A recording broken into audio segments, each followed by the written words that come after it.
President of India को memorandum दिया है इसराइल और हमास की कन्फ्लिक्ट के हवाले से, जो कि लोगों ने कहा है कि सीज़ फायर हो गया है, लेकिन हम समझते हैं कि सीज़ फायर दो गवर्नमेंट की फ़ौजों के बीच में होता है और हमास एक ऑर्गेनाइजेशन है, इसराइल एक गवर्नमेंट है। तो एक ऑर्गेनाइजेशन और एक कंट्री के बीच में सीज़ फायर के कोई माना नहीं है। जितनी भी चीज़ें हुई है हम इसको इसराइल का एक जाराना हमला समझते हैं, कि बारबारिक अटैक ऑन फ़लस्तीनी पीपल्स, स्पेशली ऑन गज़ा के लोगों पर जो उन्होंने बमबारी की है, ये सबसे ज़्यादा कंडेमनेबल और ये मजम्मत करने के लायक है, इसलिए कि इसके ज़रिए से उन्होंने हज़ारों बिल्डिंगें तबाह की हैं और उसमें तकरीबन 232 के करीब शहादतें हुई हैं, यहाँ बाप लोग, और उसमें 65 बच्चे हैं।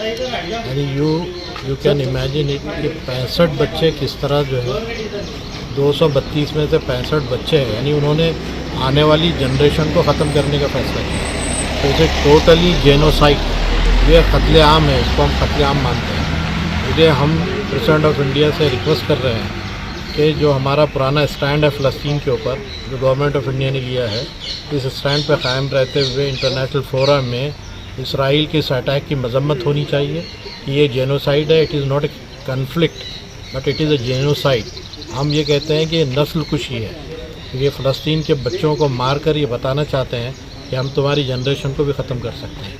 लेकिन हम समझते हैं कि हमास ने जो डिफेंड किया और हमास ने जो लड़ाई की है, ये इससे इस बात का पता चलता है कि एक टिनी ऑर्गेनाइजेशन भी बड़े बड़े मुल्क का मुकाबला कर सकती है सेल्फ़ डिफेंस के हवाले से, और सेल्फ़ डिफेंस का सबको है और हमास को भी सेल्फ़ डिफेंस का हक़ है और उसने अपने उसका इस्तेमाल किया है। दूसरी बात हम ये कहना चाहते हैं कि असल इशू जिससे ये जो कन्फ्लिक्ट शुरू हुआ है वो शेख जरा का इशू है। शेख जरा बैतुल मुक़द्दस या मस्जिद अक़सा के पास एक इलाका है जहाँ से पुराने 2 सदी पुराने रहने वाले मुसलमानों को खदेड़ कर निकाला जा रहा है। वहाँ की कोर्ट ने भी डिसीजन दिया कि उनको निकाला जाए। उस पर वो प्रोटेस्ट हो रहा था। प्रोटेस्ट करना कोई गैर कानूनी काम नहीं है, एक लीगल आस्पेक्ट है प्रोटेस्ट का, अपनी बात को समझाने का। वो प्रोटेस्ट कर रहे थे, उन पर फ़ौजियों ने अटैक किया। रमज़ान के आखिरी दिनों के अंदर मस्जिद अक़सा में अपनी मस्जिद में मुसलमानों को जाने से रोक दिया गया है। उस पर लोग प्रोटेस्ट कर रहे थे, उस पर गोलियाँ चलाई, यहाँ तक कि नमाज की हालत में जो लोग थे उन पर गोलियाँ चलाई। तो ये जो अटैक है, इससे इसराइल ये बताना चाहता है कि हर हाल में हम तुमको कुछ करने ही नहीं देंगे। तो ये शैतानों और डिक्टेटरशिप का आइडिया है। ये दुनिया कहाँ जा रही है? आज जो है दुनिया जो है लोगों की राय, लोगों का ख्याल, लोगों के मशवरे का ख्याल करती है और ये डिक्टेटर जो है बनकर पूरी इंसानियत को ख़त्म करना चाहते हैं। तो हमने ये जो अटैक है, ये बुज़दिलाना अटैक है, इसको कंडेम किया है। दूसरे ये कि हम इसराइल से, यानी गवर्नमेंट ऑफ इंडिया से चाहते हैं कि वो इसराइल पर ये दबाव बनाए कि वो 1967 के जो पोजीशन है उसकी, उस पर वो वापस जाए। जितने उसने अटैक किए हैं, जिसमें लोग जो है ज़ख्मी हुए हैं, इंजर्ड हुए हैं, उनको कंपनसेट करें और ये कंपनसेशन वो इंटरनेशनल फोरा के थ्रू करें।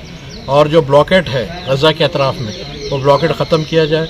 उनको फ्यूल, इलेक्ट्रिसिटी, वाटर और जो जितनी ज़रूरत की चीज़ें हैं, मेडिसिन वगैरह, उनको प्रोवाइड किया जाए।